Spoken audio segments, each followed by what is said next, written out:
Welcome back, friends. Donald Trump's testing positive for COVID 19 and his subsequent hospitalization has rattled world spirits, so as to say. In the midst of an election, this thing happening to the United States has definitely caught the United States by surprise, but also the whole world. World stock markets have been rattled, and there is great amount of uncertainty as to what lies ahead. It is sad, however, that America's media has or have peddled the fiction that every new COVID case reported represents a failure of policy. Now, there is always a fine balance that a country has to strike between opening the economy to allow people to get back to their work and jobs, and how much restrictions they can have to have people under lockdown conditions.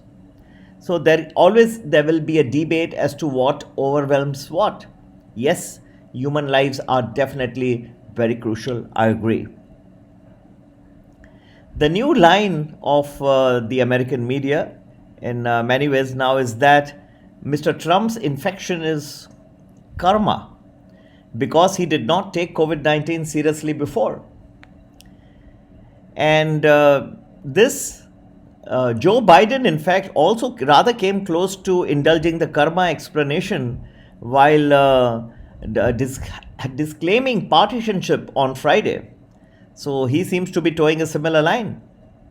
White House has tested everybody in proximity to Trump. Now, Trump is on a presidential campaign. It is always possible in such a campaign that he may, and he likes personal rapport, he likes eye to eye contact. So do I, by the way. I also like to talk with people. Even when I try to do my analysis and give to people, I like to, it would be great if you all were together somewhere, I could just speak face to face, and it would be even better. Even I love that. But I like to keep my things a little, like people should be aware of what's going on, the background. They should not, you hear some of these seminars and all, they're opening up the charts. Oh, this is the support, this is the resistance. Oh, you're talking, oh my God, you just gone to sleep.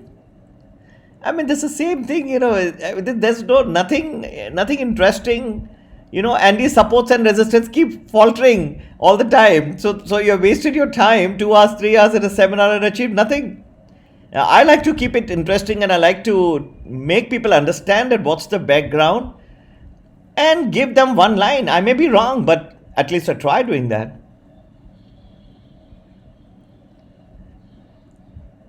People have to have one direction. Supports here, if it falls, there's this support. If there's rise, there's this resistance.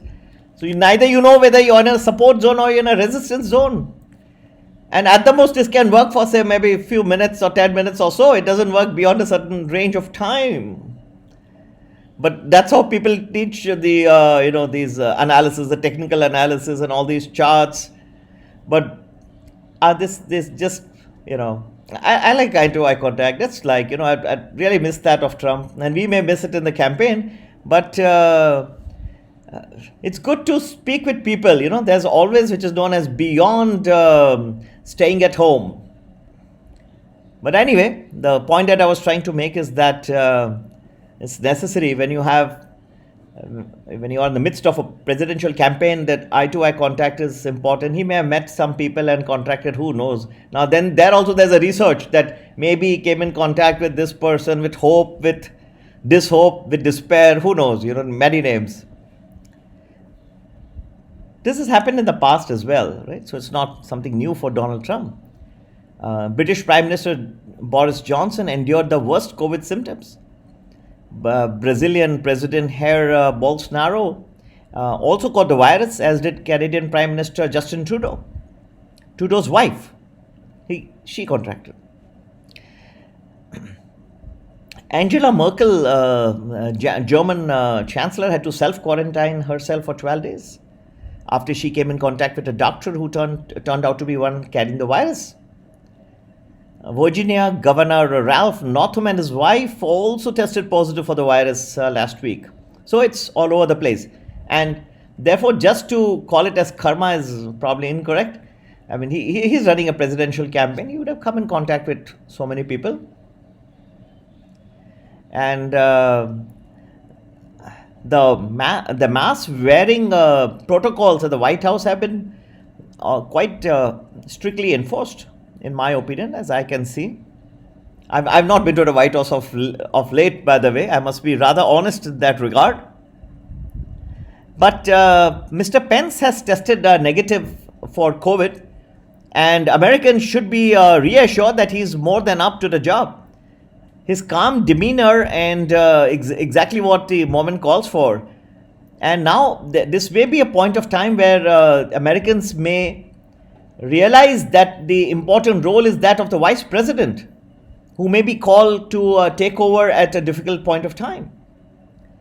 That's why the upcoming vice presidential debate, beg your pardon, between Pence and Kamala Harris could assume even more importance than the future presidential debates, because they could be asked to take over in a very difficult moment. And in fact, or rather, they could become the next president sooner rather than later. So how America responds will depend in part on how the White House and president handle the illness. One crucial step is, of course, transparency about the course of his disease. One would expect the physician in charge to give a regular and a proper update on Trump's illness. That's extremely important. And one thing that is important is that most COVID patients, even 74-year-olds who are overweight, they do survive the disease with relatively mild symptoms. Trump has, of course, always seemed indefatigable. And we hope that his general good health helps him power the current crisis. If he becomes gravely ill, that's fine. American protocol allows for a line of succession, which is clearly laid down, but not the case in the case of United Kingdom. So when Boris Johnson fell ill, they had a little bit of a struggle. They had story was very different over there. And important thing is that Trump will no doubt be frustrated that his campaign is confined to his personal residence or his office at Walter Reed Hospital. But that may in fact represent an opportunity for Trump. Americans will be empathetic, and Trump can respond in kind. Don't forget, Ronald Reagan had his popularity soaring up the charts after he was shot because he showed grace and cool under strain. In fact, he used the famous words, "Honey, I forgot to duck." Rather than lash out at his critics, Trump can show optimism and fortitude and maybe even good humor in coping with this crisis.